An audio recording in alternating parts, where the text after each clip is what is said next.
selamat malam. Assalamualaikum warahmatullahi wabarakatuh.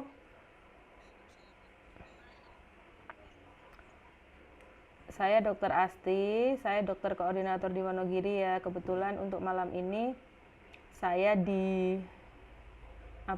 ditugaskan untuk mengajak teman-teman dari cabang Wonogiri sama cabang Gentan untuk sharing sih lebih tepatnya. Jadi lebih ke ya oke lah, kita komunikasi dua arah. Kita dikasih waktu 1 sampai 1,5 jam ke depan.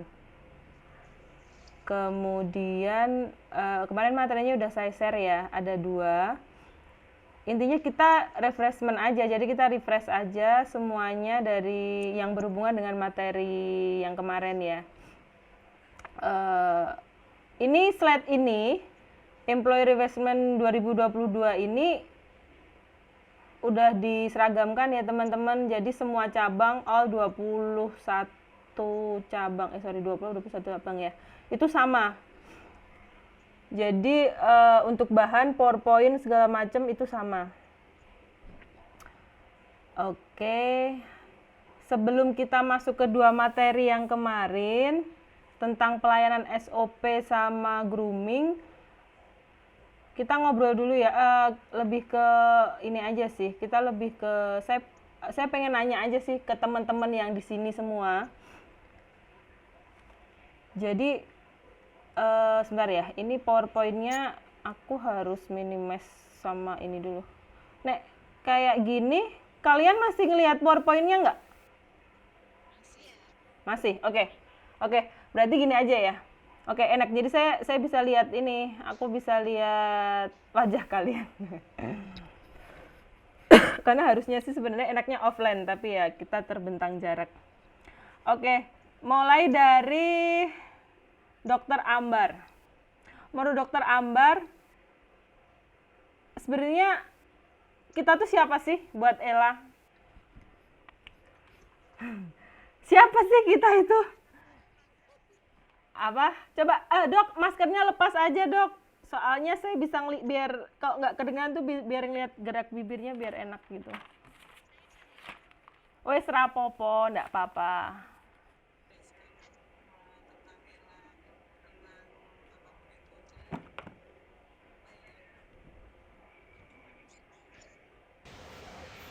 Gimana?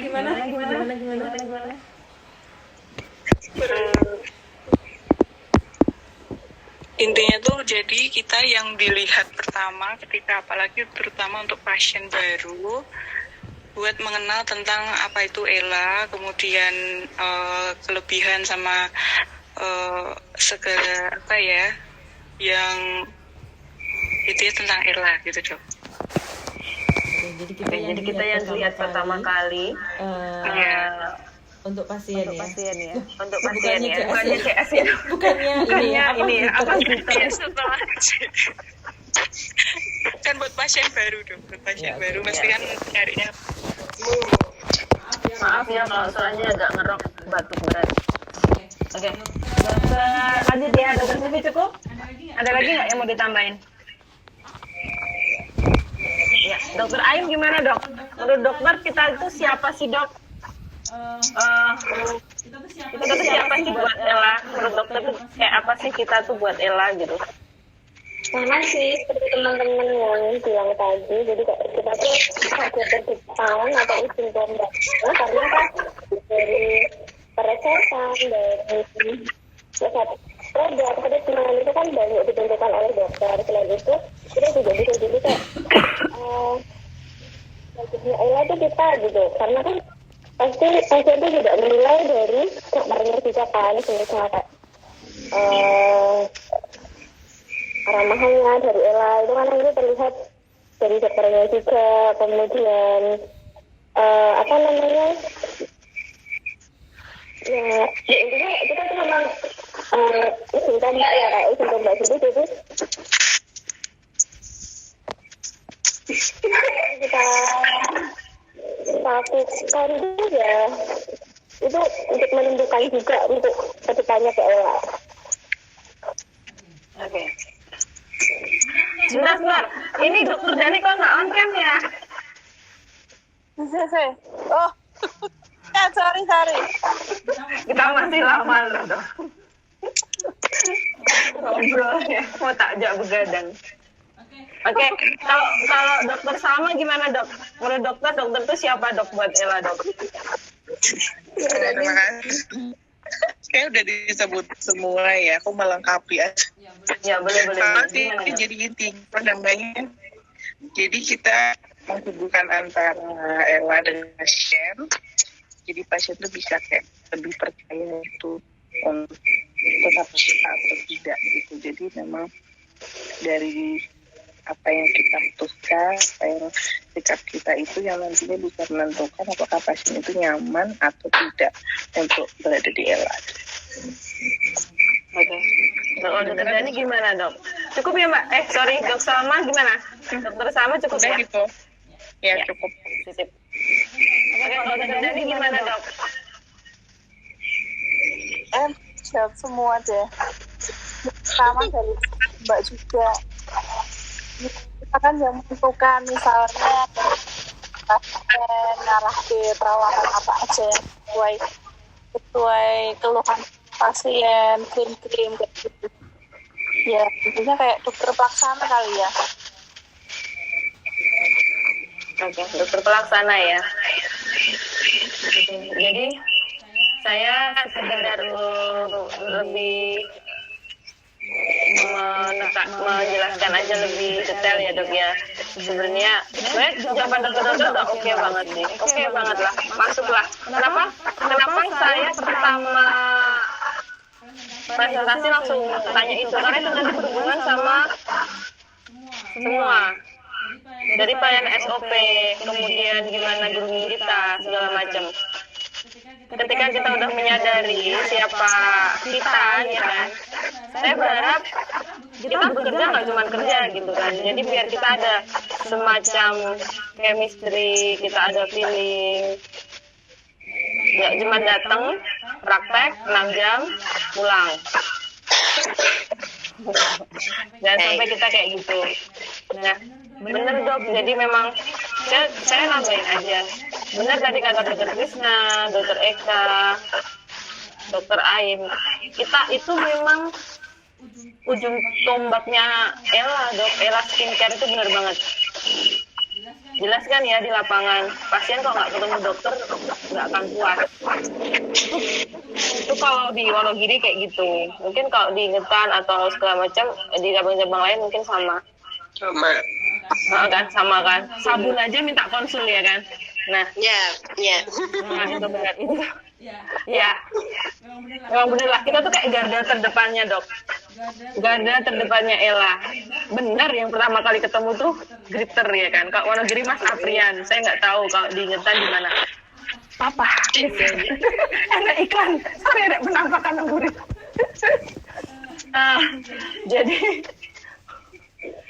Jadi apa namanya?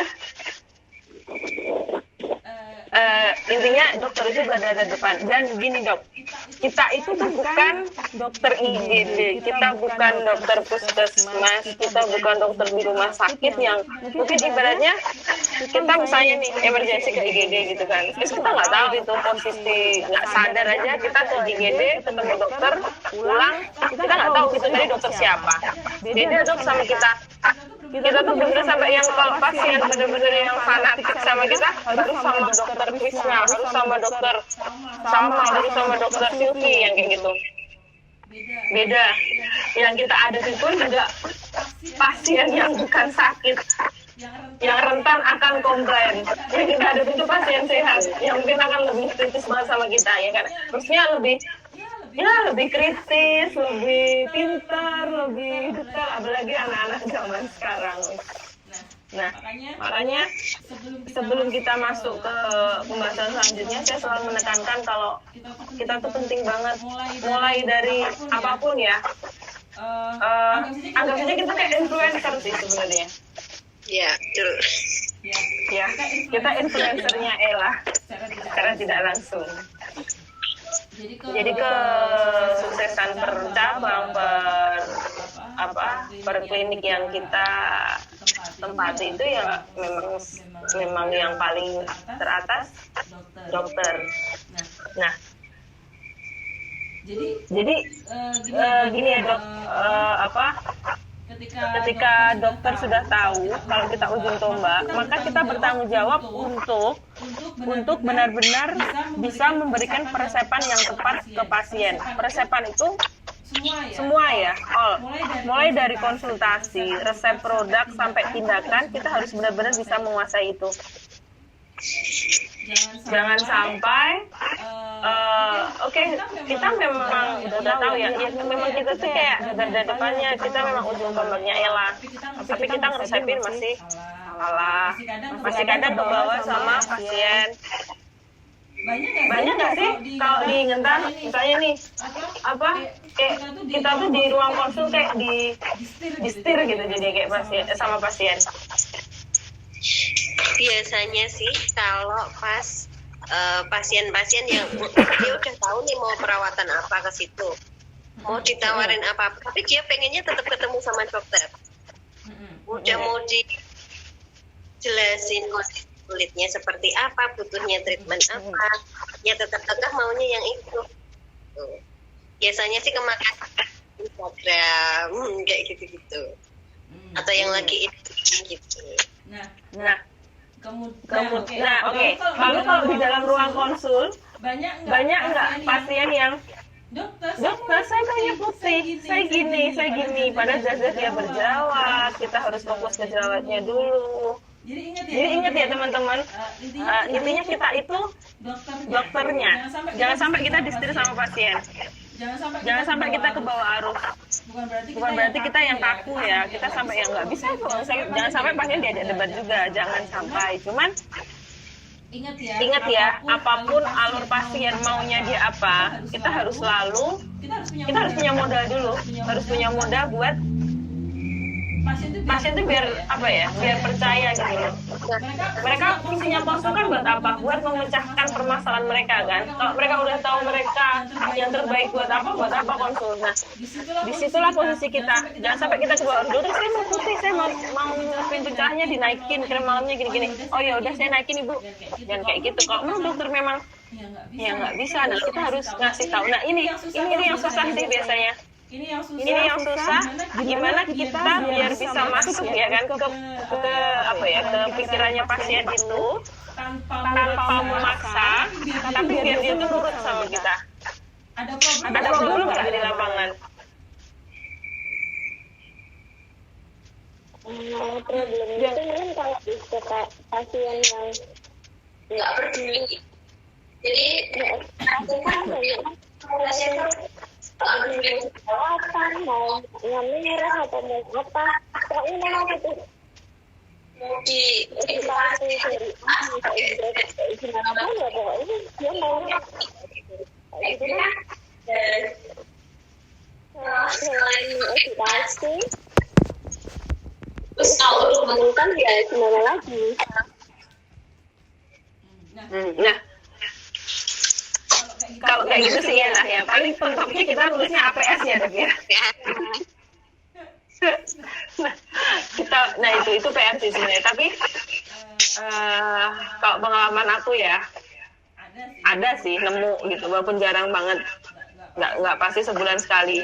Ada yang pasien ngotot, dok saya nggak apa-apa kok jerawatan, yang penting putih atau apa gitu. Bukannya kita kayak nakut-nakutin ya, cuman kadang memang ya itulah, kadang kita harus mengeluarkan jurus tegas kita sih, itu pun juga demi kebaikan dia juga.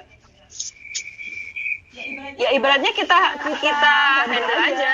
Kalau saya ini sebenarnya saya kurang tahu ya, tapi saya nggak tahu peraturannya kayak apa ya. Cuman kalau saya memang rela memberikan nomor WA. Saya termasuk karakter dokter yang seperti itu. Kenapa? Karena ya itu salah satu bentuk konsekuensi saya ketika saya ngasih tahu tapi saya nggak dipantau. Tapi ya dok, kan pasti ibaratnya kayak gitu. Jadi kita kayak harus ada jurus pendekatan sih. Ya caranya kayak gitu. Ibu nggak akan kusem kok. Cuma untuk 2 minggu ke depan atau 2 minggu ke depan tolong ya ibu disembuhkan jerawatnya dulu. Nanti ibu kalau ada apa-apa WA aja. Misalnya pun krimnya belum habis, jerawat sudah membaik, ibu ingin cerah datang aja, atau WA nggak apa-apa kalau nggak sembuh. Kita kasih keyakinan. Jadi pasien saya kalau gitu, oh ya udah sih dok, lewatnya dulu nggak apa-apa. Ini kayak share pengalaman aja. Iya nggak? Ya kalau misalnya bisa 2 SIM ya 2 nomor lah kalau mau dipanggil malam-malam. Tapi ya bisa sih. Jadi apa ya? Intinya prinsipnya gitu. Di ruang konsul kita drivernya. Gitu ya. Oke. Lanjut. Bentar ya, tak nyalain lagi. Ini kelihatan nggak? Masih yang pertama tadi. Pertama apa peran pentingnya? Iya. Oke. Nah, kita ke sini. Ketika kalian sudah tahu siapa kalian di ELA, apa sih peran penting kalian? Untuk posisi kita sebagai dokter itu untuk perusahaan itu perannya apa? Dokter sama? Ada sama on cam. Ayo please on cam. Harusnya pada matiin semua, apa jadi ikut matiin? Gak ada kok yang matiin. Apa dia matiin? Masa sih kok di tempatku nggak pada muncul ya mukanya? Enggak kok terpampang semua. Oh iya? Iya.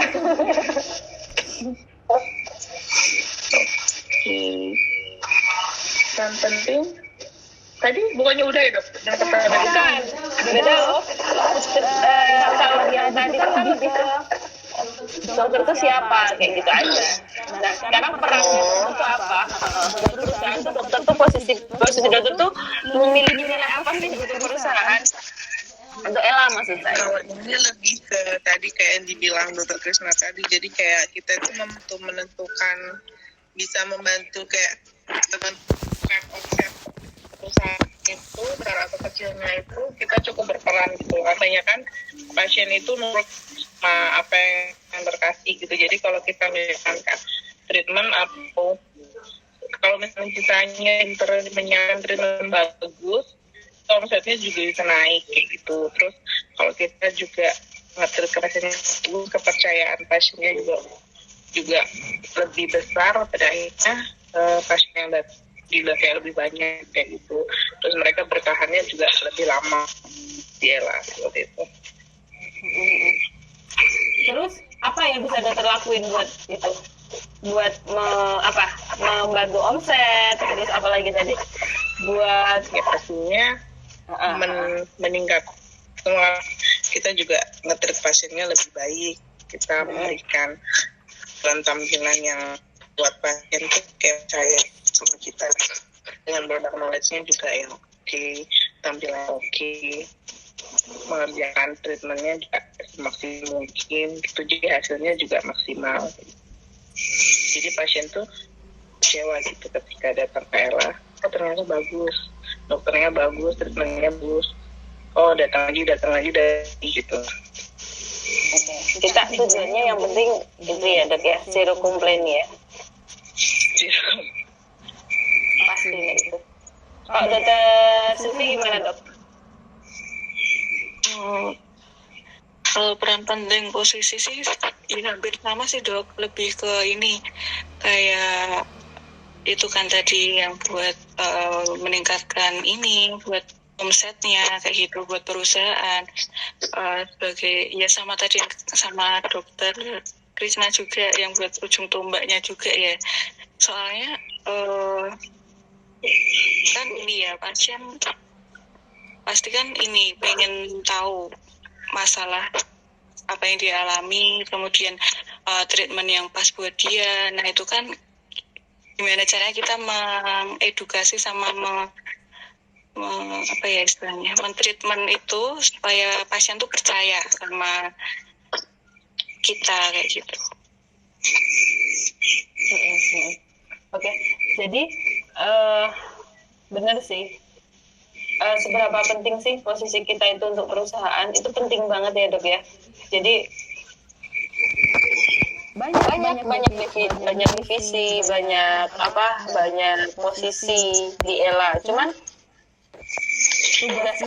tugas kita jadi dokter di ELA itu gimana kita bisa memberi sentuhan warna ya, memberi sentuhan warna pada ya sesuai visi misinya ELA ya kan, yang baru membuat sentuhan warna yang indah pada cerita pasien, memberikan pengalaman yang berkesan. Benar kata Dokter Salma. Biar pasien itu ketika punya pengalaman yang indah, menarik, pasien akan kembali. Karena itu lagi, kita menghadapi pasien yang sehat, pasien di mana yang memang dia datang ke kita itu untuk penampilan. Jadi memang untuk jangka panjang, jangan sampai dia datang terus ya udah sekali aja, kan beda. Beda kayak IGD sembuh udah nggak balik, beda sama di puskesmas sembuh udah nggak balik. Sorry, ini kenapa ininya hilang semua ya? Apa sinyalku ya? Oke, kembali ya. Jadi untuk dokter di klinik estetik itu biasanya memang itu cerminan ya dok dari klinik tersebut. Ketika dokternya sudah terkenal sama dokter asli, nggak enak dokter di klinik itu, di estetik itu galak gini-gini, ya udah nggak kembali. Sebenarnya tujuan kita itu dok, gimana bikin pasien itu kembali. Gampang kok bikin Ella tuh kan nggak yang skincare baru ya. Kalau cuman mau datangin pasien baru tuh gampang. Cuman mempertahankannya nih, ini yang susah. Gimana kita membuat pasien itu bisa datang. Kita pertahanin aja satu pasien dalam 1 tahun. Itu susah banget dok. Susah beneran. Lihat aja di riwayat pasien. Makanya tugas kita itu gimana biar pasien itu bisa memiliki pengalaman yang indah gitu, memiliki pengalaman yang aku tuh di Ella tuh kayak sama dokternya kayak temen gitu. Aku tuh di Ella tuh dokternya tuh enak diajak curhat tentang masalah kulitnya pastinya. Ada nggak sih di sini yang diajak curhat yang bukan masalah kulitnya? Saya pernah. Banyak ya pasti, apalagi saya sama teman-teman di Sabang tuh sering. Iya kan? Nah, oke. Nah itu fungsinya kita tuh harus benar-benar jadi driver yang baik di ruang konsul. Karena ya banyak lah pengalaman saya di lapangan ya dok ya. Pasien datang kan rata-rata adalah ya alasan kenapa mereka ke skincare, karena mereka biar penampilannya bagus. Kenapa kok penampilannya biar bagus? Ternyata karena masalah pribadi. Akhirnya ceritalah dia masalah pribadi itu. Nah susah tuh. Yang harusnya 10 menit konsul 15 menit jadi setengah jam. Jadi tetap ya dok, walaupun kita harus jadi teman curhat yang baik buat biar bisa jadi tentang permasalahan kulit mereka, tapi kita jangan sampai kebawa arus. Ada hambatan nggak kayak gitu? Kalian ngecatnya kayak gimana? Kalau misalnya dapat pasien kayak gitu, boleh dong share. Ada nggak? Chris napi Chris? Kalau ketemu pasien curhat, Ya. didengerin dulu. Nanti kalau ada celahnya kita belokkan lagi ke kebutuhan dia. Jadi kita nggak semata-mata langsung menolak gitu. Oh iya Bu, makanya kita di sini biar meningkatkan rasa percaya diri Ibu lagi, kita mempercantik gitu-gitulah, bombongilah. Tapi tetap Ya. disetir. Ada yang nggak tahu nggak Mbak? Oke. Ke jalan konsul lagi. Aman ya? Ada yang merasa belum ada solusi nggak, dokter Eka gimana dok? Ada nggak pasien yang ngobrolnya kemana-mana di ruang konsul gitu? Ada sih dok. Udah nemuin solusi nggak buat? Tetap bisa balik lagi ke konsulnya. Jadi Bisa menghandle ya? Oke, sip. Ya, jadi kita nggak cuma asal gimana ibu? Ya, oke, gini jawab gitu ya. Saya kasih kirim satu paket, udah. Mau yang ini nggak? Terus habis itu pasien keluar, nggak bisa kayak gitu. Karena kita harus bikin chemistry dulu. Rata-rata sih gitu. Kalau nggak bikin chemistry, susah. Pasien bisa kok beli kayak gitu di drugstore. Nggak usah konsul dokter juga bisa. Sekarang banyak kan krim yang ini buat apalagi yang Korea segala macam. Oke, itu ya. Sip. Jadi intinya peran kita itu yang penting adalah memberikan resep ke pasien untuk produk dan tindakan. Cuman caranya kita biar bisa memberikan resep yang yang sesuai dengan kondisi kulit, nggak cuma sekedar teori ya, tapi kita tetap harus bisa jadi temen, bisa jadi kita bisa deket lah, kita harus bisa deket sama pasien. Engagement. Engagement, sip. Keterikatan ya. Nah, Untuk Wonogiri masih PR ya. Dokter Eka, dokter ini Silvi gitu, dokter Dani ya. PR Gentang gimana? Udah banyak nggak yang bisa sih rata-rata kalau engagement-nya bagus pada request nih. Kalau pasien Gentang gimana, Dok? Ya, kita punya tipe pasien sendiri-sendiri sih. Ada yang senangnya konsul sama dokter Aim, ada yang senangnya konsul sama saya, ada yang senangnya konsul sama dokter Salma. Tapi kalaupun nggak ketemu sama kita ya masih fine-fine aja. Oh, nggak ada yang fanatik parah gitu ya? Sampai pulang gitu ada nggak, Dok? Ada. Ada. Tapi nggak yang banyak banget. Oh, oke. Aman ya berarti ya? Man. Oke. Sampai sini ada yang ditanyain nggak?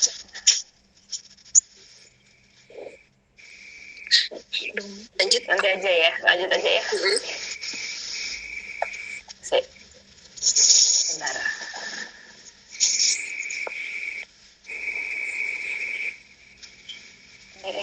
Benar.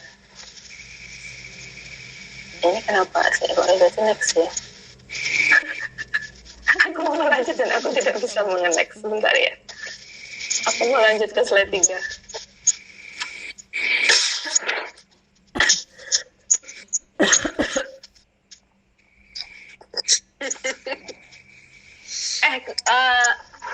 Yang kemarin aku share udah dibaca kan ya? Sudah. Udah sip. Kita masuk ya ke materi ya. Oke.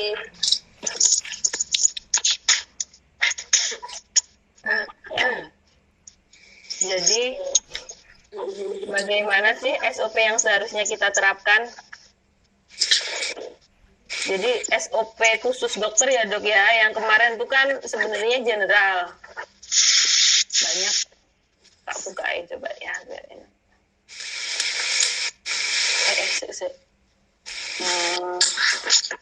Ini tak bukain. Mau buka yang SOP.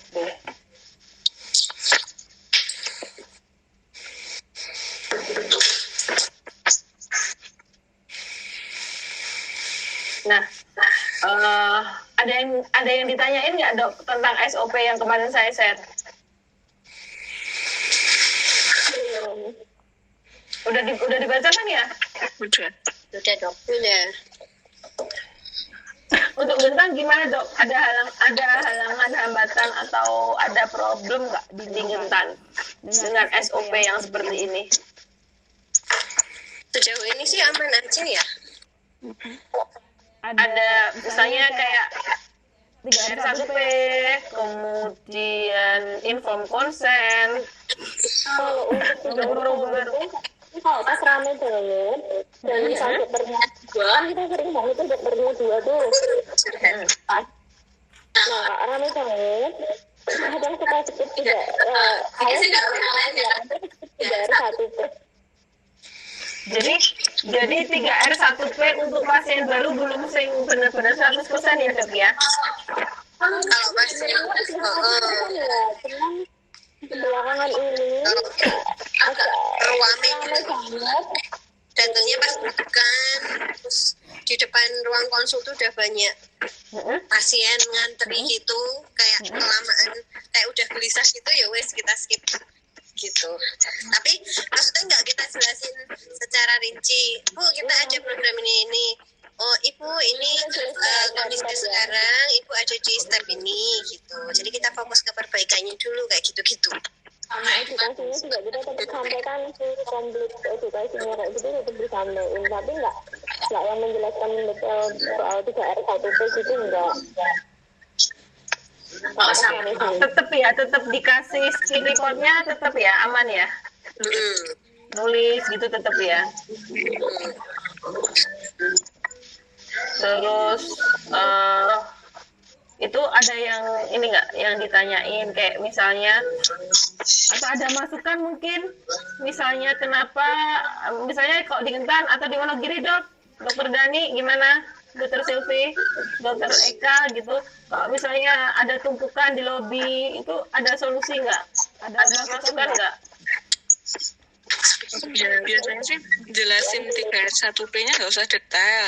Cuman kan kalau menurut saya malah edukasinya kan di situ malah ada komplit banyak. Kita tinggal nyentangin, ngomongin, terus kalau ibunya kira-kira atau kakaknya nanya, tadi apa lagi dok? Oh, ini bisa langsung dibaca, nanti langsung di sini udah dijelaskan, nanti bisa dibaca ulang. Malah malah menurut saya agak membantu biar edukasinya nggak terlalu ngoyo banget gitu loh dok. Oke. Ya, jadi nggak nanya-nanya langsung. Oke. Ya sih, apalagi kalau pasiennya mungkin udah agak-agak 40-an, kadang-kadang bingung masih agak itu, kadang kalau 3R1P mereka malah kayak nge-lag gitu, kayak diem gitu, tapi langsung kita jelasin yang intinya malah mereka oh iya gitu. Jadi untuk 3R1P itu sebenarnya kan kalau untuk pasien yang lebih dari 50 tahun nggak wajib ya dok ya. Jadi memang ya itu terkait umur bener banget. Bisanya malah jadi kayak kosong gitu konsulnya kalau kita terlalu fokus ke 3R1P. Kalau ibu-ibu sih mending kita ajak ngomong aja karena kan kadang mereka udah nggak suka baca, nggak bisa ini gitu. Nggak wajib kok, skin report juga saya rasa ada kok. Itu kemarin peraturannya kalau memang untuk lebih dari 50 tahun nggak perlu, nggak wajib lah gitu. Ini sekedar review ya dok ya, untuk SOP, standar SOP kita. Nomor 1 ini penting banget ya, membaca riwayat pasien di CIS. Ini kan kebetulan saya juga ada di tim audit. Nah di sini banyak dok, nggak banyak sih, maksudnya ada lah beberapa dokter yang masih nggak selalu teliti lihat riwayat pasien di sebelumnya. Karena mereka lihatnya cuma di bulan kemarin tok, kurang apa sih, kurang nyebrang ke bawah lagi, kurang nyebrang ke bawah itu masukan aja sih. Terus gestur, kita sekarang pakai masker. Intonasinya tuh serba susah terus terang. Kalau di Wonogiri juga kita kenceng dikira galak, kita nggak kenceng nggak dengar.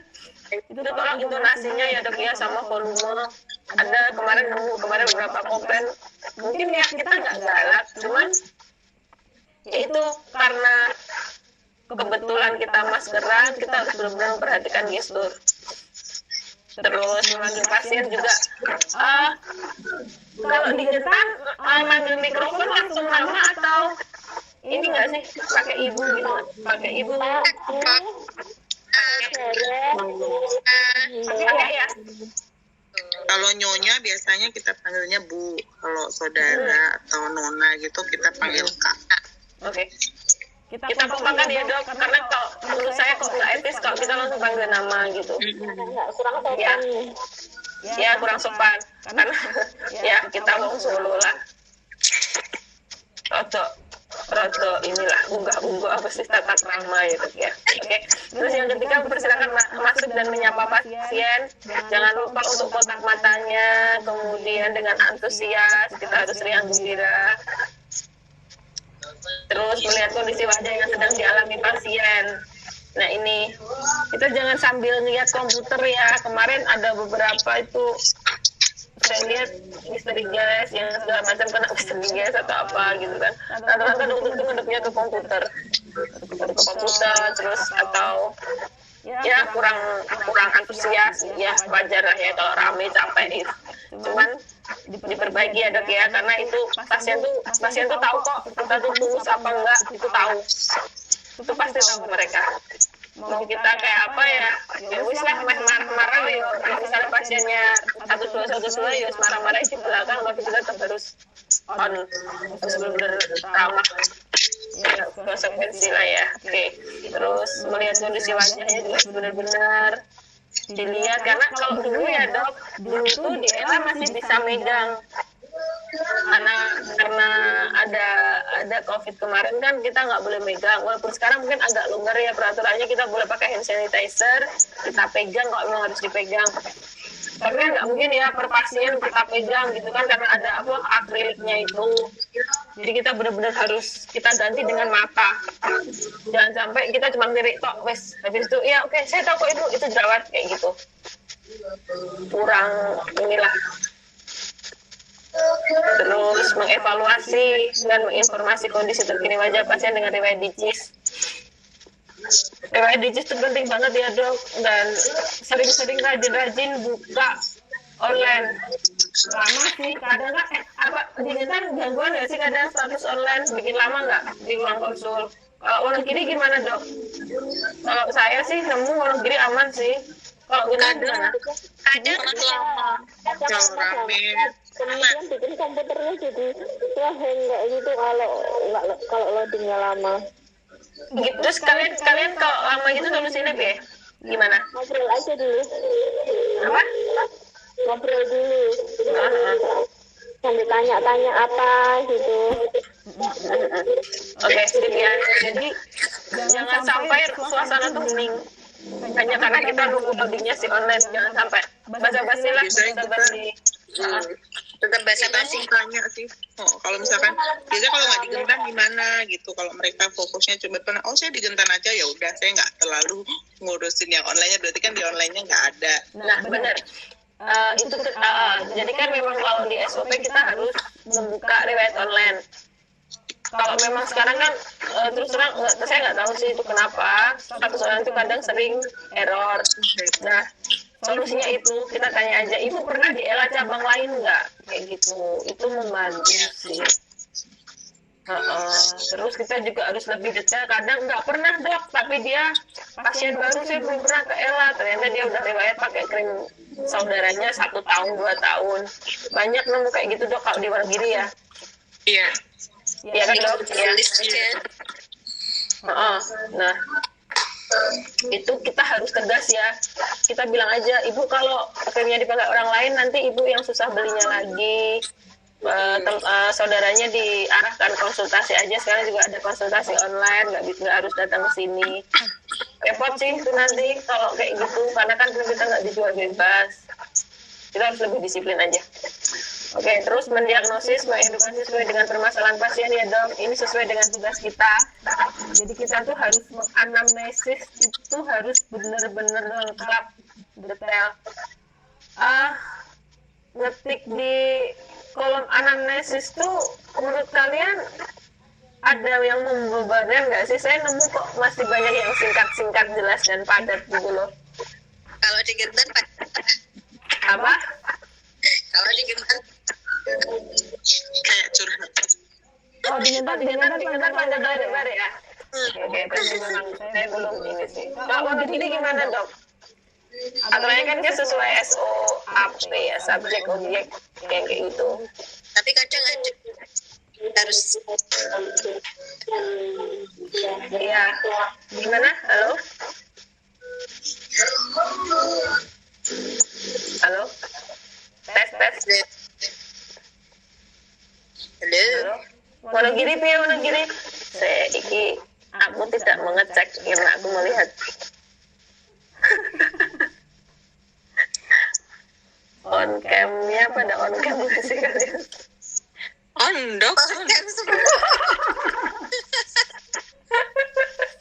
Iya, ini sinyalnya kayaknya udah jelek, jadi kayak nggak kelihatan. Nek dan ini kata sinyalnya apa enggak ini? Anakku rela juga tuh jadi lu. Rela aku kan masih ngomong. Sorry lu. Ibu. Yo, oke, tak lanjut ya. Jadi apa namanya itu, lanjut untuk mendiagnosis dan mengedukasi sesuai dengan permasalahan kulit pasien ya. Jadi intinya kita harus memberikan solusi kepada pasien dan memastikan pasien mendapat solusi sesuai dengan kasus pasien. Nah, solusinya yaitu kita harus benar-benar tahu dasar teori ya dok. Dasar teori waktu kita training atau apa, kita harus refresh terus. Itu jangan sampai salah sih. Intinya sih solusinya ya kita harus ngasih resep yang tepat. Jangan sampai salah target, jangan sampai salah ngasih tindakan, jangan sampai salah. Bentar, udah ada menu VIP belum sih? Sudah ya, kapan lanjut? 15 kemarin. 15. Tapi Ada gimana? ya gitulah. Belum ya? Belum ada dong. Kalian udah pindah belum di ini? Belum jadi. Belum jadi. Oh, oke. Ya mungkin Jadi kadang masih kalau weekend masih rebutan sama pasien biasa. Oh, berapa bed di menu VIP? Di VIP, ruang VIP? 2. Oh, ayo kuy. Itu pun saya nggak bisa benar-benar buat VIP karena kan fraksionalnya di situ. Oh, fraksionalnya di ruang VIP. Oke, ya. Jadi kesimpulan dari SOP ini adalah intinya sih gestur sih dok. Ya, intinya kesimpulannya sih kita harus apa ya? Ini nomor 7 menginformasi mengkonfirmasi ekspektasi dari pasien. Nah ini selain gestur kita tetap harus apa ya?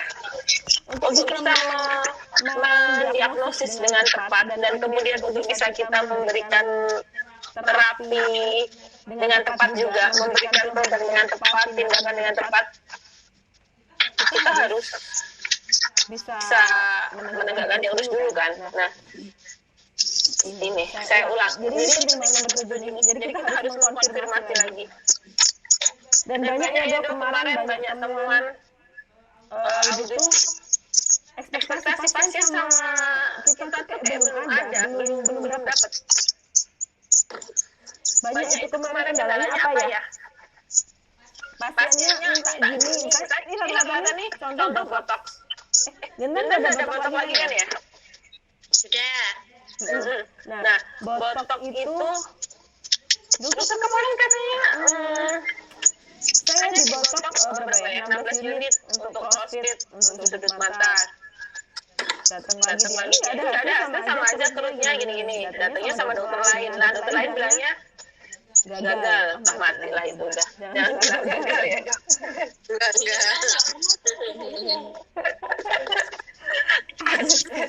Ya mestinya bilang aja kita ibu memang ada beberapa pasien yang untuk satu kali penyuntikan harus diulang lagi, harus di-retouch lagi 2 minggu berikutnya. Jadi dosisnya kurang. Jadi memang ada beberapa pasien yang memang membutuhkan dosis lebih yang kayak gitu. Nah, ekspektasi itu jadi sebelum botok kita harus benar-benar mengedukasi. Ibu ini nanti kemungkinan ibu 2 dosis tapi semoga enggak yang kayak gitu. Karena ini kan ibu tebal, untuk daerah frontalisnya ibu tebal. Jadi mungkin kalau untuk dosis pertama nanti harus pengulangan gitu. Kita harus menyamakan ekspektasi, itu penting banget. Ada kendala nggak dok buat itu? Ada nggak, banyak nggak pasien di lapangan komplain soal aman-aman aja sih, nggak pernah ada komplain hasilnya kurang memuaskan atau apa gitu, nggak ada. Pernah nggak ada yang perbedaan kata dokter yang itu gitu? Nemu nggak kayak gitu? Kata dokter itu tuh kayak gitu, kata dokter itu beda gitu. Enggak sih. Enggak ya, edukasi aman ya dok ya. Paling kalau kita kayak gitu, kita lihat pasiennya dulu. Kan ada pasien yang suka tipu-tipu gitu, ada. Mengadu domba ya dok ya. Cross check sama yang bersangkutan angin. Biasanya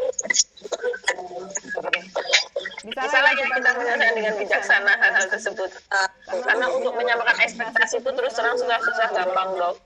Kitanya udah bilang gini pasien tetap nggak ngerti, terus next komplain nih kata dokter kemarin gini. Nah itu sebenarnya bisa kita bisa kita cegah dengan kita menulis detail ya di kolaborasi. Itu penting banget dok. Mau seramai apapun tak sarannya itu untuk untuk senjata kita buat ini kita lah. Dan kalau gini ya. Kenapa? Kadang panjang banget tulisannya karena kita tuh rata-rata nulis semuanya sih. Saya tidak puasan pasien kemarin itu gimana kayak gitu kita tulis semua biasanya gitu. Bagus berarti. Iya, oke. Terus next ya, monggo duduk.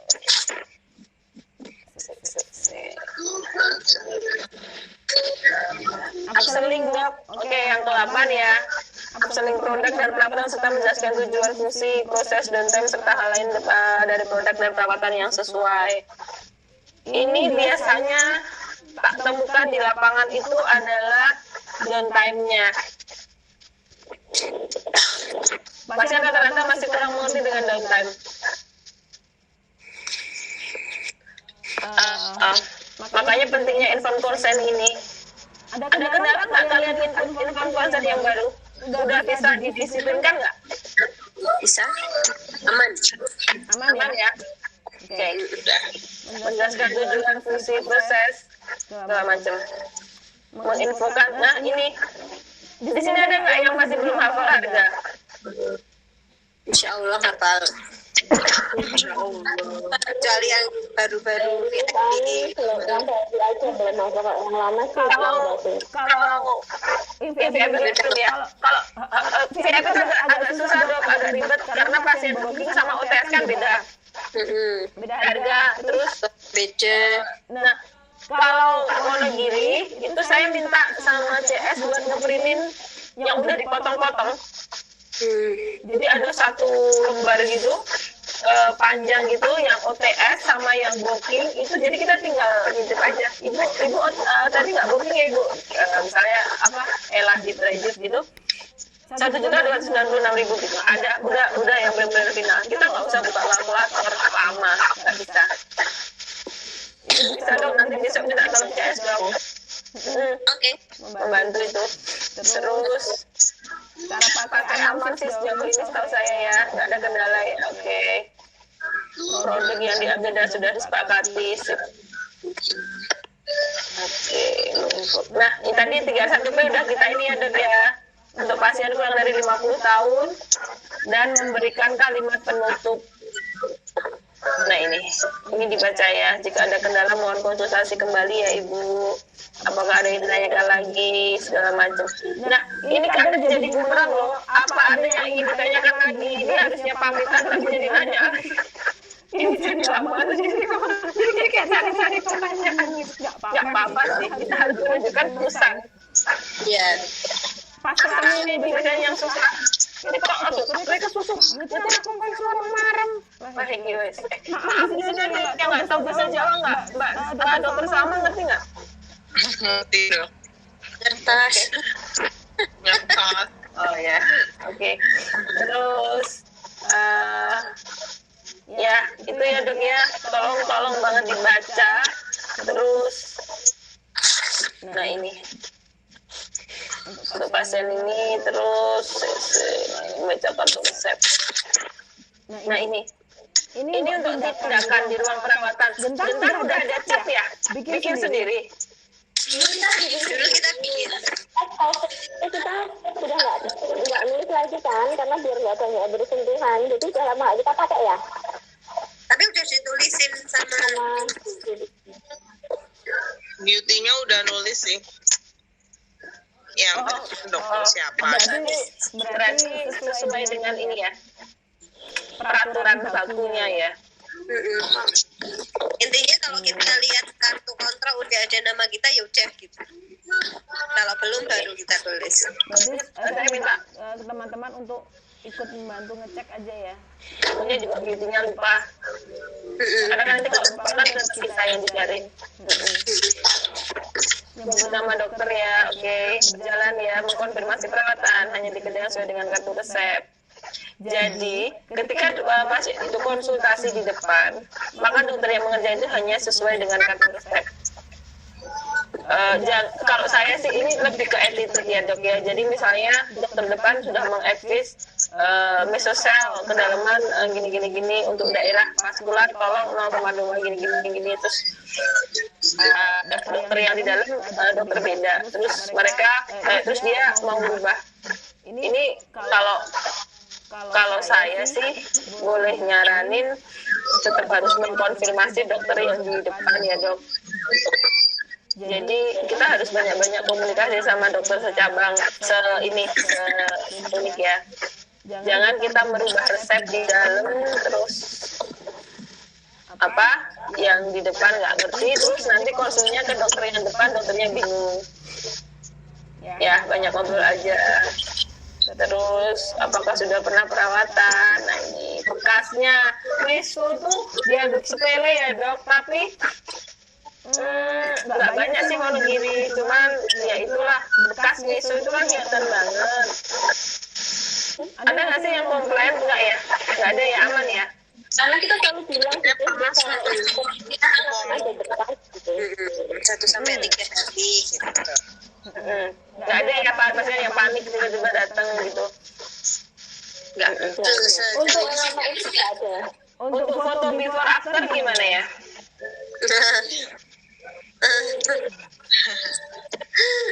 Susah ya? Masalah itu nggak bawa handphone ke dalam tuh loh. Jadi kalau mau foto before after tuh selak tali ragowo selak garapannya ya iya cukup. Ya susah deh. Ya kalau saran saya terus terang ya, kalau untuk before after per pasien yo nggak mungkin banget. Jadi nek saya yo tak lihat dulu. Pertama pasien 12 apa enggak, terus yang kedua tindakannya apa. Kalau kelihatan sing medeni dalam arti sing pasien apa ya vaskular banget, terus dia harus injek, takut resiko hematomnya gede ya tetaplah ya harus difoto. Kalau dokter sih kayaknya kalau di kantong saya rasa aman ya, yang penting di silent gitu. Lah kalau kita butuh mepet urgent gitu ya kalau ditinggal. Kalau kalian gimana sih? Oh kalian ditinggal ya? Seringnya sih ditinggal di ruangan sih, jarang banget masnya bawa HP gitu. Kadang kalau ditambah kan kantong itu pendek ya. Kadang kalau pas video itu semuanya HP-nya besar gitu ya. Ya wes lah. kalau di silent sih pasti di silent, tapi seringnya kita tinggal di dalam ruangan ya. Ya, karena kita penting banget ya dok, foto before after itu nggak cuma sekedar inform konsen. Ya kalau memang harus benar-benar ada pasien, jangan sampai kita yang aduh HP-ku di bawah gitu. Kali nanti kalian ke lantai 2, terus jadi nggak ambil, terus jadi ini nggak moto. Ya dok, atur aja lah pokoknya. Aduh, kok hilang? Bentar ya.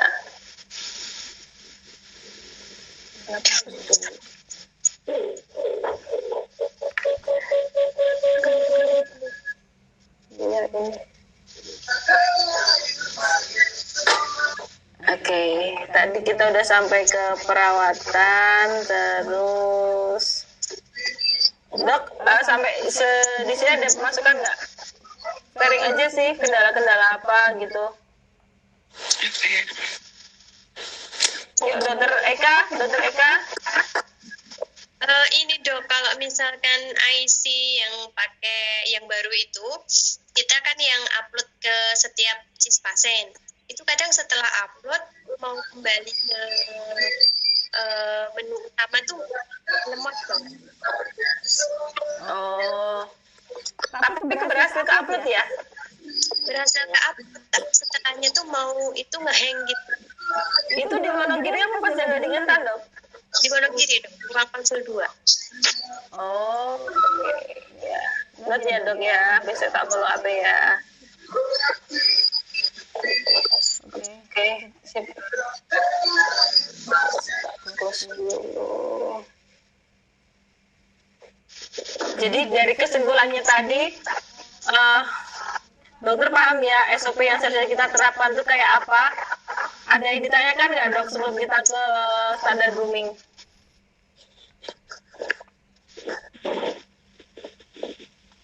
Kita ada waktu sekitar 20 menit lagi.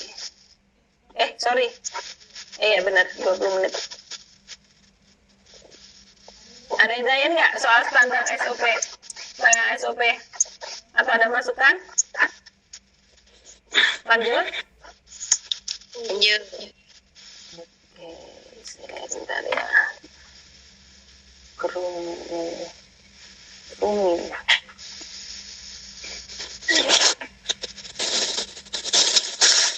Dokter sudah mengantuk. Yuk, tak bukain aja deh. Yang standar groomingnya.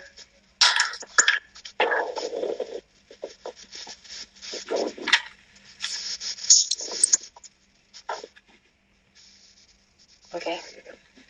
Nah, ini apa ya dok? Kayaknya sih sepele, tapi susah banget didisiplinkan. Ya enggak? Kalian gimana? Monggo lah. Ya ini ya gini. Ini penting banget ya dok untuk standar grooming ini untuk kita, karena gimana penampilan kita harus berpenampilan cantik, menarik, komunikatif, kelihatan smart, walaupun sebenarnya kadang susah ya dok konsul terus pasiennya kritis, nanyanya kemana-mana, nggak ngerti juga mau jawab apa. Tapi yang penting ingat aja sih di situ kita dokternya, kita drivernya, kita yang ditanya gitu. Udah yakin aja udah. Yang penting kita kelihatan smart aja dulu. Misalnya kita nggak tahu jawabannya ya udah kita pending dulu, kita yakin ke pasien dulu. Misalnya ibu gini dokter itu kandungannya apa sih dok? Biasalah ya, biasanya mbak nih yang kritis dokter itu kandungan krimnya itu kayak gini. Itu ada nggak dok di krim Ella? Terus dia tahu nih kandungannya sampai yang apa gitu kan, yang retinoid sampai yang nanya ini itu malamnya kandungannya ada kortikosteroidnya enggak kayak gitu. Ya itu kalau misalnya kitanya ragu, kalau saya sih masukkan aja, misalnya pasien agak tak jawab ngambang dulu gitu. Jadi ya intinya nggak ada itu kalau yang merkuri, ya hydroquinone itu nggak ada kayak gitu. Cuman nanti misalnya dia pas perawatan, kita nih udah siap mau jawab apa, kita ulang aja. Kalau perlu ya kita cari, harusnya dia nggak request, ya aku tadi belum pede jawabnya, kita minta SPV, mbak aku aja yang meso pasien itu misalnya. Jadi tetap ya, kita harus meyakinkan pasien, karena kembali lagi, karena kalau pasien tuh udah klik sama kita, dia pasti kembali. Terusnya itu sih dok, datangin pasien baru tuh gampang banget, cuma mempertahankan ini aja yang susah.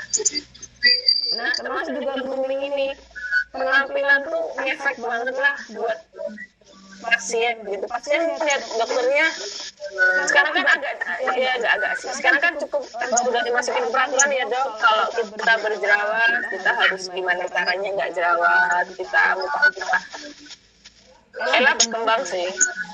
Dulu mungkin nggak terlalu ini ya, tapi kalau untuk sekarang itu menurut saya sih penting dok, wajib. Kita masih ketolong masker, tapi kan kita nggak sampai selamanya bakal maskeran tuh. Gitu nanti ngefeknya ke pasien, penampilan tuh ngefek banget. Sampai sekarang kan juga kita disediain body di ruang konsul.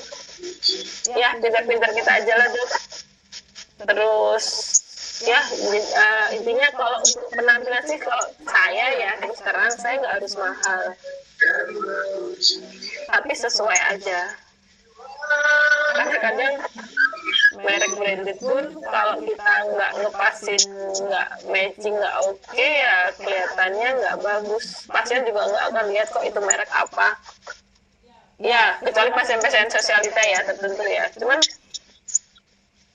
kalau kita melihat kalau pasiennya kita udah yang rapi, udah matching perpaduan scrub sama jilbab yang kayak gitu-gitu sih, saya rasa nomor 2 lah untuk merek. Dokter itu ini merek kan gini, enggak sih, kalau saya sih lebih ke tutupnya ini cantik bersih, pakai jilbabnya gini terang gini, mungkin lebih pasiennya respectnya ke situ. Kita semua berhijab ya, kecuali siapa? Mbak siapa yang berhijab ya? Acu. Iya, oke, sorry, Mbak Salma ya, dokter Salma ya. Oke, dokter pakai ini ya, apa tuh namanya? Opukit namanya. Penutup apa sih? Ya itulah ya, penutup kepala itu. Iya, pakai. Iya. Aman ya dok, rambut. Nggak berumbai-umbai, aman ya. Ada keluar nggak dok? Pasiennya. Ada keluar nggak? Pakai anting ini kayak agak terlalu heboh, cuma nanti aku cari yang kecil. Oke. Ya itu. Ya benar-benar. Iya benar-benar lagi. Iya. Dipasin aja ya dok. Terus aku pasin aja deh, aku lama nggak pakai anting. Iya, makanya. Pasti jadi mudah mengerti. Untung masih bolong. Nah, memudahkan pergerakan lah ya, nggak ganggu. Terus untuk wajah nih dok, gimana? Krisna sebagai dokter koordinator di Ngentang gimana untuk make up sudah oke belum? Tolong ya setelah ini saya minta tolong bantuanmu untuk mendisiplinkan semuanya. Paling mungkin yang sering lupa itu retouch habis wudhu aja sih. Retouch ya, oke. Ya. Ya memang sih kita harus memang kayak ada butuh waktu lebih ya buat itu. Tapi tetap harus dilakuin. Kalau lipstick sih, ya lipstiknya apa ya? Yo tetap harus retouch sih walaupun kita maskeran ya kan. Cuman mending lebih ke ini aja sih, yang ke mata-mata ini. Ya tolong ya. Baru gini ya, besok Ngentang tak ulang ya, wajah bersih, tidak kusam, make up terlihat. Nah, make up terlihat ya, cuman ya wis gitulah. Tidak menyelesaikan kulit, nggak usah maksa putih lah. Kalau saya sih sesuai aja, sesuai tangan itu lebih oke. Eyeshadow warna menyesuaikan terlihat. Nah ini, ada yang berdandan nggak sih di sini sharing? Yang apa? Berdandan. Dah. Enggak sih, kalau pinter nggak tahu nih dandannya kita bener apa salah, kita nggak tahu. Oke. Tapi tolong ya dok, ini kita nanti bakal masuk ke audit. Jadi ini apa yang dua materi yang kita bahas malam ini nanti masuknya ke audit. Jadi nggak cuma resep tindakan atau segala macam. Jadi tolong didisiplinkan banget. Tolong jadi kayak yang tadi kedisiplinan soal SOP sama standar grooming operasional klinik ini. Tolong mulai sekarang, mulai besok kita disiplinkan. Karena kenapa sampai kita bikin yang kita malam-malam harus kayak gini? Itu karena masih ditemukan di lapangan banyak penyimpangan. Gitu. Jadi eyeshadow segala macam, pewarna bibir, terus seragam nggak ini ya. Nah ini sih biasanya kalau seragam sampai yang kemarin di grup ya, yang udah apa sih namanya bahasa Indonesianya, yang udah Sobat, bolong, jelek. buluk ya wes gitu, buluk sampai di share suruh dokter Elias gitu loh ya, suruh ganti. Saya ada rekomend beli bahan di Mbak Yuni, terus jahitin sendiri itu lebih murah. Terus bordir sendiri itu lebih murah. Boleh. Jadi jangan sampai yang buluk-buluk banget. Pin nama, kuku, oke lah ya. Nah, aroma badan. Terus Ya. Dok, ada ini nggak sih, ada yang memberatkan nggak sih ke kalian, atau ada apa ya, mau ada masukan, saran, keluhan gitu nggak sih soal grooming ini? Karena ini tuh banyak gitu loh, kayak sepele sih pasti kita pakai. Tapi kenapa ya, kok di lapangan masih banyak yang menyimpang dan nggak mentaati? Itu sebenarnya problemnya di mana sih? Enggak sih, masih wajar aja sih kalau menurut saya, karena kan memang kita harus menunjukkan penampilan juga yang baik kan. Ya, karena harus hasil juga lebih pede. Masa kadang hasilnya lebih cantik daripada Jadi kita kayak ada motivasi sendiri ya dok. Masuk iya pasiennya luwe HP, luwe ayu, kayak nggak rela, kayak nggak pede sih, lebih tepatnya sih kita tuh kenapa harus menekankan standar grooming ini, harus apa ya? Ini menurut saya tuh penting banget karena kelihatan kayak nggak pede nggak dok? Sekarang saya ya itulah. Kadang nggak nyaman juga kalau terlalu tebel banget gitu, jadi kadang kita natural gitu, tapi mungkin dilihatnya sama yang auditnya itu mungkin kurang tebel gitu. Iya, benar dok. Jadi sebenarnya itu tuh sesuai dengan karakter tipe kita masing-masing sih sebenarnya. Cuman ya tetap sebenarnya prinsipnya satu sih dok. Yang penting terlihat gitu aja, nggak usah terlalu yang. Saya terus terang saya termasuk golongan yang nggak suka pakai pensil alis yang sampai kayak gitu. Pertama saya nggak bisa, ya belajar sih, cuman tetap pakai. Cuman saya lebih sukanya yang brown, yang coklat gitu, lebih natural. Tapi kelihatan, tetap kelihatan. Terus ada nggak yang nggak bisa eyeliner, pakai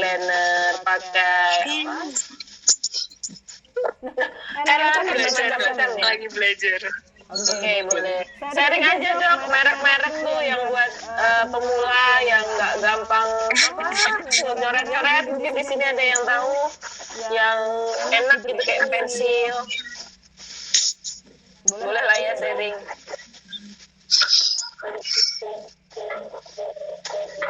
ini tuh enak sih, gampang banget. Aku juga nggak bisa dulunya tuh pakai ini juga bisa. Apa? Pinkflash ya? Pinkflash? Ya, itu murah sih. Ya pasti gue. Beauty influencer. Untuk dokter Silvi ada yang apa mereknya? Ini flash. Jadi kalau beli buat nyoba-nyoba nggak rugi sih, soalnya harganya paling cuma 11.000 kayaknya. Di Shopee banyak sih dok, murah. Iya. Oke, sip. Pensil alisnya juga enak tuh, Pinkflash. Udah ada sikatnya. Terus eyeshadow. Eyeshadow kalau kita lagi on cam gini mau setebal apa juga nggak ketok gitu Yang penting ke ini aja lah, kalau di lapangan tetap pakai ya dok ya. Iya dok. Ya. Terus apa ya, wajah. Oke, seragam ya nggak masalah. Oke, ini tadi udah ya.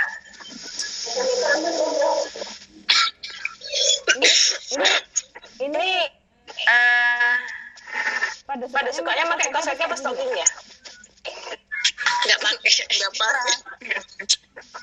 Iya. Nggak pakai. Sebaiknya mengikuti yang benar-benar contoh, yang benar-benar akurat itu adalah Dokter Hilga. Dokter Hilga itu pakai stocking, mantep dia pokoknya. Boleh tuh di ini. Ya, memang karena di peraturan ya dok ya. Kalau kaos kaki kok kayaknya tebel banget, mana sepatu kita sepatu feminim, pantofel. Tapi kok Tapi ada sih stocking yang pendek, ada sih stocking yang kayak cuman sampai di mata kaki itu ada sih kayaknya. ada ya. Nah tuh boleh dok. Karena tetap masuk ya dok ke kolom standar grooming operasional klinik kita, jadi tetap harus pakai. Kok saya sih lebih condongnya ke stocking. Kalau stocking kadang kalau sholat agak ribet. Susah ya. Kalau kaos kaki wudhu ya. Kalau di tanda Ya ada stocking wudhu ada sih yang bisa dibuka itu. Nah, dilengkapin ya dok. Saling ngasih tahu aja lah ke temen. Di Shopee apa aja ada pasti. Tolong terus untuk sepatu gimana nih? Aman sejauh ini. Nah, jadi dok, kenapa sepatu ini dibikin peraturannya agak-agak detail banget? Jadi memang kita dari waktu ke waktu belajar dari pengalaman. Dulu sebenarnya jari tuh masih 5 jari tuh kelihatan masih nggak apa-apa. Tapi kok kalau dibolehin kok jadinya malah bereksperimen gitu loh. Jadi kemana-mana, sampai akhirnya kok dilihat nggak bagus gitu. Terus akhirnya kan sekarang dikerucutin nih peraturannya, harus tertutup. Kalau benar-benar tertutup, tumit juga. Dulu tuh masih boleh dong sepatu apa sih high heels yang belakangnya pakai tali gitu. Jadi tumit tuh yang penting ada talinya gitu. Nah yang kayak gitu terus ya lama-lama jadi bereksperimen, banyak dokter yang gini-gini, terus akhirnya dikompakin yang emang harus bener sepatu, bener sepatu. Terus haknya kalau bisa jangan ada yang bunyi, high heels boleh. Terus atribut pandemi, masker ya dok, masker bagi yang berhijab konektor warna netral tidak mencolok, dapat dipakai tunggal dengan warna putih dan sesuai dengan strap yang dipakai. Oh iya dok, untuk model jilbab gimana? Ini yang kalian pakai di klinik sekarang nih.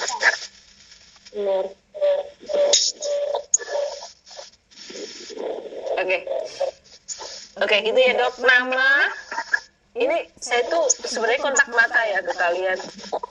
Apa? Lihatnya sini, harusnya sini ya. Yang lihatnya yang gambar kalian di sini. Kayak Krisna nih dok ya, Ella kelihatan, dokter Krisna harus kelihatan. Sip. Terus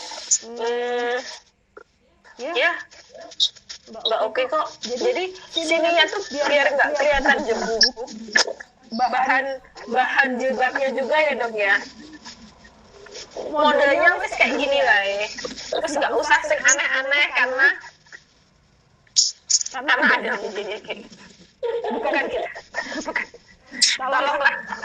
Kita kalau mau rotok-rotok ke Manyu ya wis kok nek pulang ke Lela mau mampir ke mall mau penyanti ya dandan lagi. Tapi nek kita wis kayak ini wae dok. Nggak usah coba-coba lagi lah. Wis ayu banget. Wis ayu banget kayak gini. Jadi nggak usah dineko-neko ya, tolong banget. Terus tolong perpaduan warna. Ini malam ini sih kebetulan saya pakai polos. Tapi kalau di lapangan juga teman-teman juga ada yang teman-teman sakit juga lihat. Saya juga kadang bermotif. Cuman kalau misalnya motif nek iso monokrom ya dok. Jadi jangan yang kembang-kembang banget gitu loh. Mungkin Krisna tuh ya orang monokrom sih sebenarnya. Tapi warnanya ngepink banget. Mose speakermu diceret.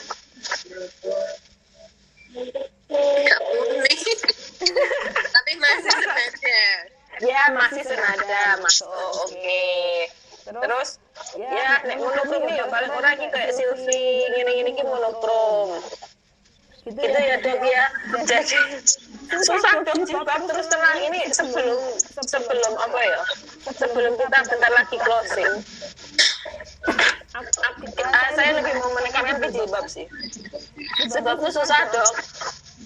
Karena kita nggak seragam. Motif jilbab tuh sekarang banyak banget.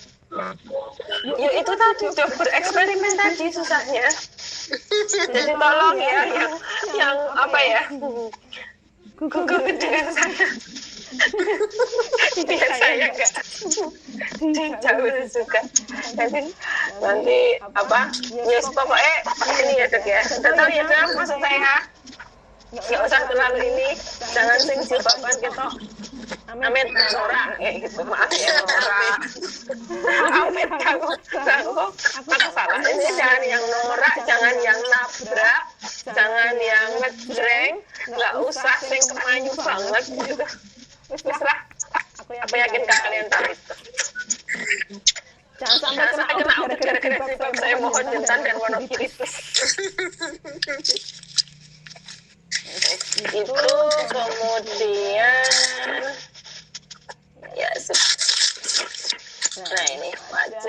ya dok. Oke. Terus ada desain nggak buat tas dulunya? Sepatu, jilbab, seragam, teman. Ada yang pernah salah pakai seragam nggak? Kalau saya mau begini nggak boleh ya. Saya nggak bisa. Enggak gak sih? Iya, kita juga sama kayak CS kan. Kalau biasanya kita kalau mau salah gitu, terus pasti kirim seragamnya. Gimana kalau salah gimana? Kalau salah ya yang bilang kirimin baju yang benar. Jadi kita ganti lagi gitu. Ya, tolong jangan dibiarkan ya seperti ini. Dan saya tetap nggak setuju. Saya nggak setuju dengan denda juga. Karena kita nggak ada yang kekurangan uang di sini. Jadi tidak pun mereka pilih bayar daripada pulang. Tapi kita tetap ganti kok, ganti baju kok. Nah, maksudnya gitu tetap harus ganti. Karena itu ya harus disalahin hatinya yang wali. Cuman tetap harus ganti. Misalnya lumayan tuh ya jauh ya tetap. Iya caranya. Iya caranya. Oke. Oke sip. Terus dok, aduh, ini aku mengganti presentasi. Aku mau jam tangan tuh harus.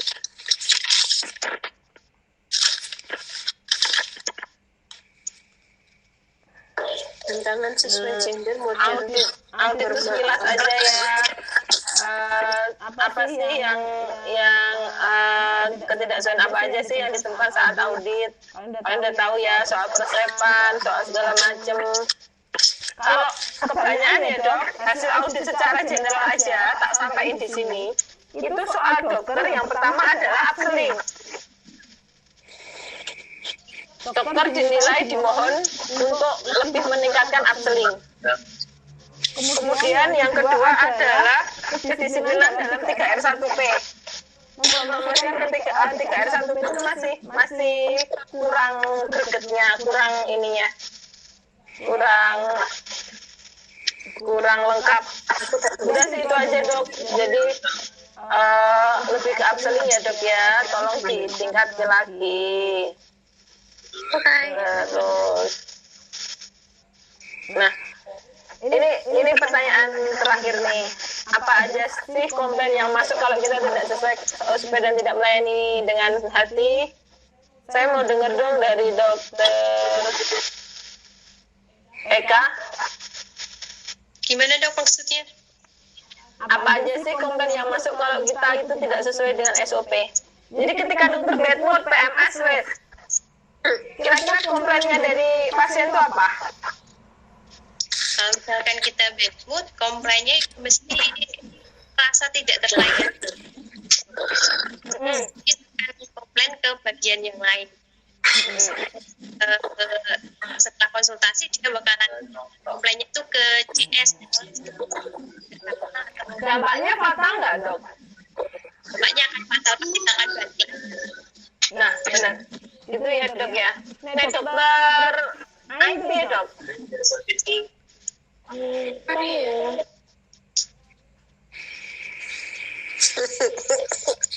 Dokter sendiri aja. Nah, aku misalnya nggak sesuai SOP, aku nggak melayani, aku lagi bad mood atau apa gitu, apa sih sing kelihatan yang bakal terjadi ke pasien kita gitu? Aduh, pasienku kayak aku mau soalnya lagi nggak enak badan misalnya. Terus gini-gini, pasienku mau lah komplain karena apa gitu. Mungkin merasa nggak puas aja kayak pas konsultasi karena kayak merasa tanggapannya kurang maksimal aja mungkin ya gitu sih. Jadi tapi sejauh ini sih masih aku dibanding dulu ya awal-awal ya. Sama nafas kita tuh jadi ketika udah ketemu pasien tuh udah bisa lupakan yang di belakang kayak gitu. Ya, apa aja sih komplain yang masuk kalau kita ini ya? Itu ya dok ya. Jadi kita tuh harus benar-benar tahu komplain tuh apa yang masuk ke kita tuh biar kita tuh nggak ngelakuin itu gitu loh dok. Ketika dia udah tahu, wah pasiennya ini bakal nggak balik lagi, pasiennya wis fix, jadi pasiennya wis genah rasa seneng karo aku. Nah kalau kita tahu kayak gitu kan kita ada antisipasi dok. Jadi mau nggak sehat kita, mau lagi nggak bagus kita waktu itu ya kita harus profesional. Karena ketika komplain itu terjadi ya wes hasilnya fatal. Karena akan kerasa banget sih. Ya itu lagi balik lagi, pasien tuh tahu. Kita mau yang kayak apa tuh pasien tahu. Gitu ya dok. Jadi yang semangat, tulus, tidak mencampur-campurkan urusan pribadi dan pekerjaan. Terus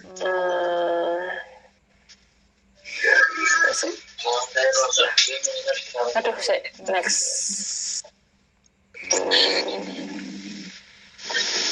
Nah, kalau dari saya, ini untuk tips yang bisa dilakukan sama yang jangan dilakukan sih, dokter boleh ya di sini nambahin. Jadi intinya untuk pasien kita harus komunikatif, ramah, kita ambil hatinya dulu ya dok. Kita harus membangun chemistry, kemudian setelah itu baru kita arahkan ke untuk penegakan diagnosis. Terus habis itu barulah kita bisa meresepkan sesuai dengan keluhan pasien. Kalau yang jangan yaitu jangan sampai nggak melakukan pelayanan sesuai SOP, terus kita disiplinkan SOP, kita ikuti aturan yang standar grooming, karena itu nanti akan tetap berefek dok. Dua itu tetap mempengaruhi banget. Kalau kita bisa megang dua itu, kita bisa melakukan dua itu, pasien ya insya Allah sih optimis aja, rata-rata bakal balik kok gitu, bakal tetap nganggep Ella tuh udah rumah gitu buat mereka. Ada yang nambahin nggak dokter? Terus ada yang nambahin nggak dok? Tips-tipsnya boleh dong share di sini dok. Yang penting ramah aja sama pasien.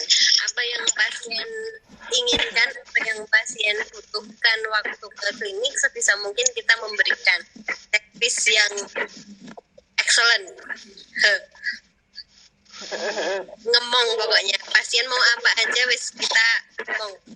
Ya kita nyelondoh ya, nyelondoh tapi jangan sampai kalau untuk meresepkan ya tetap harus sesuai sama ilmu kita. Ya benar, oke. Paham ya dok ya. Nah ini terakhir. Jangan lupa ya pesan CO kita. Kelihatan nggak sih? Ya, hidup yang berarti. Menciptakan cerita indah dalam hidup kita bukan sekedar mengerjakan sesuai SOP. Nah ini. Tapi bagaimana kita memberi dampak bagi wanita yang kita layani, karena apalah artinya hidup kita jika tidak berguna bagi orang lain. Asik. Mantap. Mantap. Oke. Jadi ya jangan cuma koyo kaku loh dok. Jadi ya aku mau kalau saya sih lebih ke kita harus bisa jadi sahabat mereka itu sih. Wis rapopo nomor WA loro ya rapopo. Nah saya ya kadang-kadang punya trik lain nggak apa-apa monggo. Yang penting tujuan kita sama. Kita jangan hanya sekedar apa ngasih harapan tuh kayak juga jangan terlalu kadang ekspektasinya tuh tinggi itu jadi kayak memicu komplain juga. Jadi kayak kita kemungkinan kayak misalkan hasilnya itu bakal agak kok gini ya, tidak semaksimal ini, atau mungkin ada kemungkinan nanti perlu diulang sekali lagi, 2 kali lagi gitu. Jadi kayak pasien tuh nggak yang langsung kayak 1 kali langsung jreng gitu. Ya betul. benar. Jadi inform konsen sama edukasi sebelum treatment. Lagi-lagi kita semua ujung tombak kita ada di ruang konsul sih sebenarnya, benar. Jadi ekspektasi pasien itu kita yang ya tugas kita dok, tugas utama, benar setuju. Gimana cara kita menyampaikan ekspektasi? Ada pertanyaan lagi nggak soal itu? Soal ekspektasi. Sebelum saya tutup, saya mau kasih satu tambahan sih dok. Ini kayak spill aja sih. Nanti mungkin next akan diinfokan Mbak Dr. Helga lebih detail. Ada pertanyaan lagi nggak? Aman? Oke, bentar ya dok. Buka hitungan satu slide. Ini mana ya Pak? Sing cuma satu tuh ini ya. Mana ya?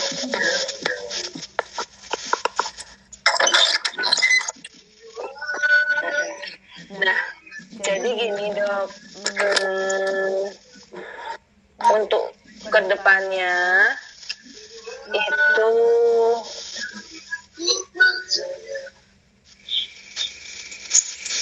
akan dibuatkan untuk dokter ya, khusus untuk dokter akan dibuatkan surat rekomitmen. Ini saran dari Dr. Elia ya. Jadi masuk program dari Dr. Elia, masukan dari Dr. Elia yang mungkin akan segera disosialisasikan sama Dr. Hilda. Saya di sini hanya ditugaskan untuk memberi pendahuluan aja. Jadi nanti per dokter itu akan dibuatkan surat rekomitmen. Kemungkinan ya dok nanti akan di atas kertas bermaterai. Jadi ada nanti di atas kertas bermaterai kita tanda tangan di situ dok. Untuk isinya kurang lebih seperti ini. Jadi kita nggak cuman kita tasarkan SOP nggak. Jadi kayak semacam apa ya ini ya surat rekomitmen ya dok. Jadi dengan harapan kita benar-benar bisa totalitas profesional, kita kerja benar-benar tulus hati. Jadi bisa mencapai tujuan dari semuanya bareng-bareng untuk Ella biar lebih maju lagi. Gitu ya dok, ya udah dibaca belum dok? Belum muncul. Nggak muncul ya Allah, maaf. Kenapa nggak muncul? Ini pas aku ngobrol. Oke.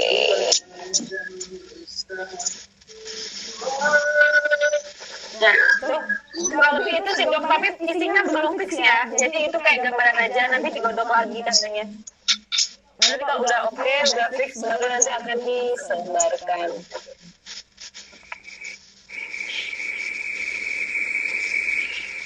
Nah itu dok nomor 5. Terus ya semua sih bersedia tanggung jawab segala macam. Gitu? Oke? Oke. Ya, udah selesai kan dibacanya? Ya nanti akan diinfokan lagi selanjutnya sama Dr. Hilda. Oke. Ya. Sebelum ditutup, kok ini berhenti?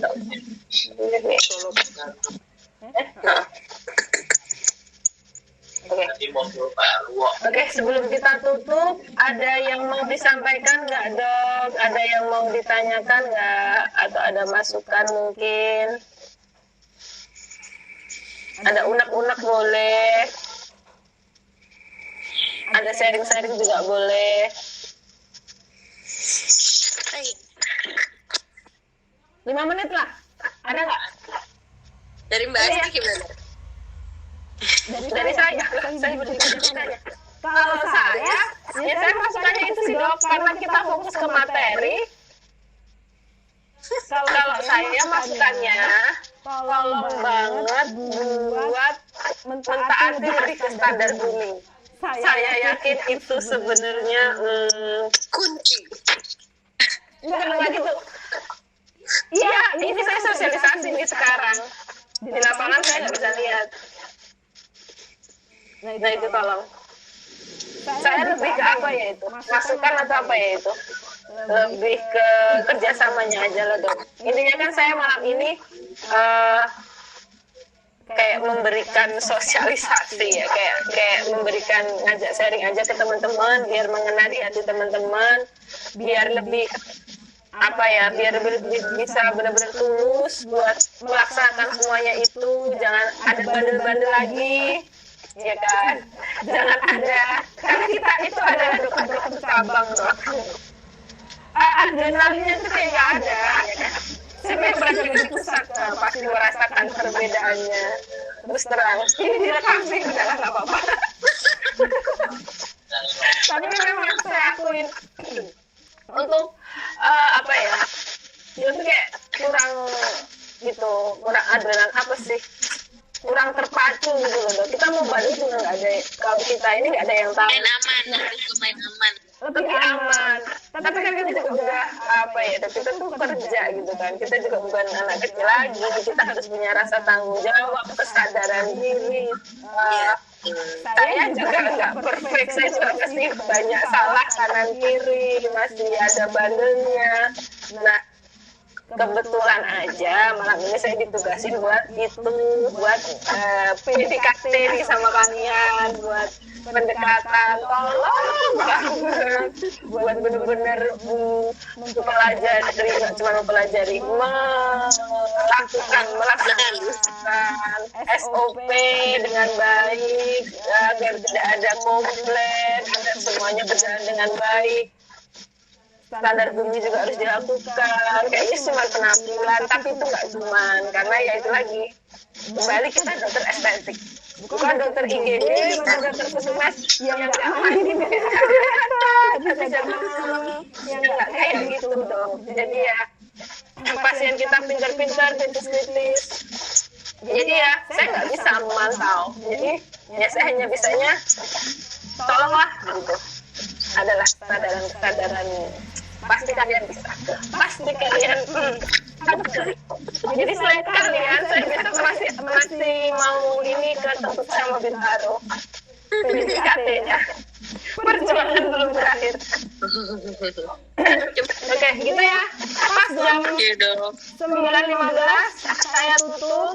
Jika banyak salah, masih banyak kurangnya, saya mohon maaf. Semangat ya teman-teman, maju bareng lah pokoknya. Oke.